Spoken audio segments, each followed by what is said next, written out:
তো কালি হল মহামুকাবলা India versus নিউজিলেণ্ডৰ T20 বিশ্বকাপৰ ফাইনেল।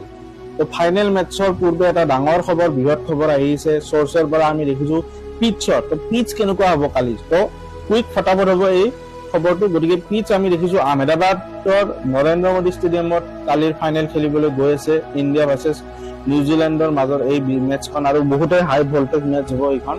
আৰু যদি মই ইণ্ডিয়াৰ পাষ্ট ৰেকৰ্ডৰ কথা কওঁ, এই ফিল্ডখন ইণ্ডিয়াৰ কাৰণে মানে লাকি সাবিত হোৱা নাই।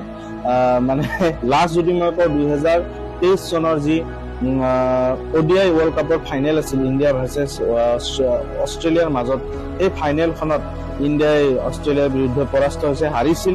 আৰু গোটেইকেইখন লীগ মেচ জিকাৰ পিছত 10খন মেচ জিকি ইণ্ডিয়াই 11 নম্বৰ মেচখন হাৰিছিল ফাইনেলত।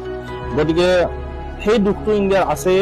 আৰু যদি মই কওঁ এইবাৰ পিচ কণ্ডিশ্যন কি হ'ব, এনেতো ব্লেক চইল হয়, আহমেদাবাদৰ পিচ বুলি ক'লে ব্লেক চইল পিচ, কিন্তু এইবাৰ ৰিপৰ্টছৰ খবৰ মতে গম পোৱা গৈছে যে আহমেদাবাদৰ পিচ মিক্স হ'ব, mixture of red and black soil.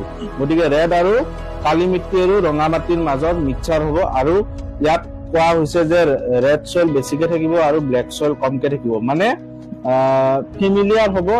India versus ইংলেণ্ডৰ দৰে ৱাংখেৰে মেচখন হ'ব। গতিকে আমি যদি তেনেকুৱা মেচ হয়, তেনেকুৱা পিচ হয়, তেনেহলে আমি দেখিছো যে হাই স্কৰিং মেচ হ'ব। 254 ৰানো যেন শ্বৰ্ট পৰি গৈছিল এটা ষ্টেজত, জাষ্ট বুমৰাহৰ কাৰণে আমি জিকিব পাৰিছো, তো তেনেকুৱা টাইপ লাগিছে। গতিকে এইখন পিচৰ যদি তেনেকুৱা হয় তেনেহলে চাবলগীয়া হ'ব যে বেটিং কেনেকে ফেভাৰ কৰে বেটিঙত। আৰু ইণ্ডিয়াৰ ডিষ্ট্ৰাকটিভ অপেনাৰ দুও আছে, অভিষেক আৰু সঞ্জু চেমছন।